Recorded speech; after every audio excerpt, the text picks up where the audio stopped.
Well, a warm welcome to you. Today we're going to talk about slot machines, and we're going to take a look at a part of the Nevada Gaming Control Board regulations, which govern slot machines. And we're going to discuss how these regulations affect slot machines, and we're going to touch on some truths and myths associated with the design of slot machines and how players think they might work. Let's get right to it. So here we see an example, a portion of what's known as Reg 14. And I've highlighted some areas that I think are important. So one of the areas that's important is theoretically the slot machine or the gaming device must pay out a mathematically demonstrable percentage of all amounts wagered.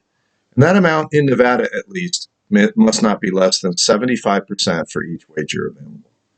So slot machines in Nevada have to have a minimum payback percentage of 75%. And as you submit a slot machine to the regulators for approval, you need to mathematically demonstrate that your slot machine conforms to this 75%. Second part B here, the game outcome has to be determined solely by the application of either chance, which another word for that would be randomness, or the skill of the player, or a combination of those two. So a traditional slot machine is based entirely on chance. When I hit spin and the reel starts spinning and the excitement starts, I don't have any control of that outcome. It's based on randomness from an internal RNG or random number generator. There are some games where I do control, to some extent, by skill, the outcome of the game. A very common one would be video poker, where the cards I choose to hold and the rest that I discard and draw to, that affects the outcome of the game. Video blackjack would be another example. Some of the successful games that I've created in the past utilize this concept of combining chance with skill. For example, Yahtzee or Battleship or Ripley's Believe It or Not, or even Family Feud, where how much you know and how well you can answer survey questions directly affects your outcome. Scrolling down a little bit here, we see that once a game is initiated by a player, the rules of play for that game, including any probabilities and awarding of outcomes, cannot be changed. So a slot machine is not allowed to decide as you play a game or after you initiate a game, hey, this guy's really good, I'm going to go ahead and change the odds. That's not allowed in Nevada. That's not allowed in United States jurisdictions. And in particular, the second half of this 14.040 paragraph 2, in the event the game or the rules of play, including probabilities and awards, change, notice must be prominently displayed. And this is to be fair to the player, that you cannot behind the scenes be manipulating the odds of winning or manipulating the hold percentage of a slot machine or manipulating how much a player will get back in terms of the return to player. You can't do that behind the scenes without constructive notice to the player that the odds have changed or the probabilities or the outcome has changed. Typically the way that's done is just a screen will come up and it will stay up for a while in the casino saying that the configuration of the slot machine has been changed. But it's constructive notice to the player that something has changed. Scrolling down a little further here, and you can see I'm skipping over some stuff, but I just want to highlight a few things for this video. The next one here I want to look at is that all possible game outcomes, so anything that could happen on the game, any amount you could win, any possible outcome itself, must be available upon the initiation of each play for which you commit a wager. So every time I play a game, in principle, according to the regulations, and every slot machine you'll play in Las Vegas or every slot machine you will play in the United States at a legitimate casino, will conform to a reg like this, that all possible game outcomes have to be available at all times. So the slot machine can't decide, hey, I'm not going to pay a jackpot the next 100 spins, or I'm going to purposely try to give this guy a win the next spin. No, each possible outcome must be available on each initiation of the play of the game. And then the last one I want to touch on here is that gaming devices, and again, this is a Nevada reg, but it will be similar to most other regulations in the United States.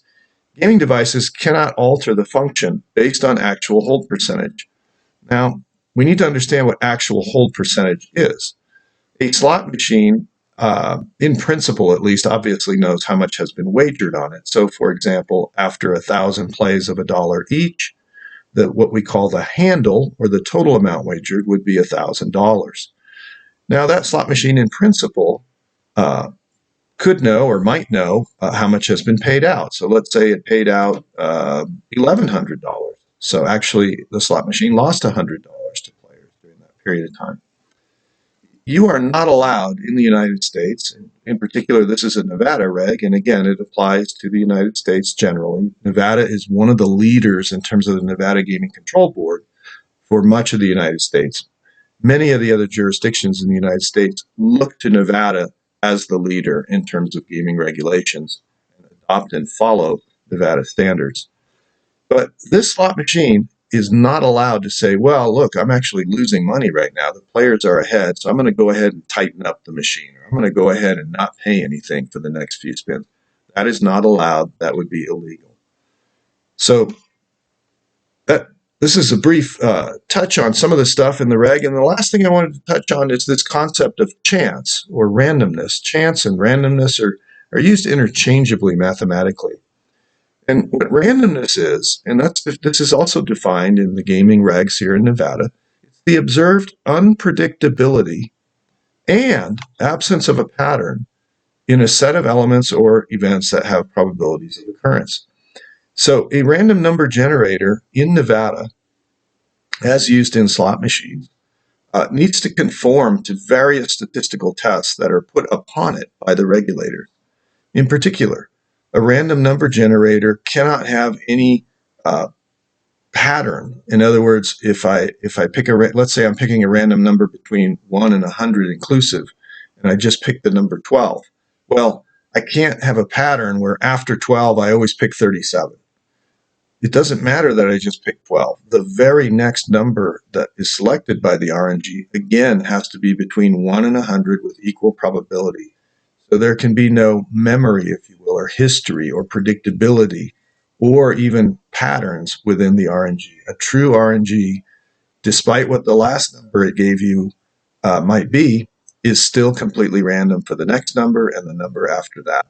And in that way, that randomness or chance is utilized in the slot machine so that each outcome is based on chance, and there is no predictability in a slot machine in terms of what's happened and what's likely to happen, and there are no patterns. As people, as humans, we tend to see patterns. That's one of the ways that makes us so different and so intelligent, is we're able to look at things in nature, or we're able to look at set of data and say, oh, I see a pattern here. I see something that's interesting. It's what allows us to use our eyes to distinguish certain things and know what things are. But in gaming, there must be no patterns.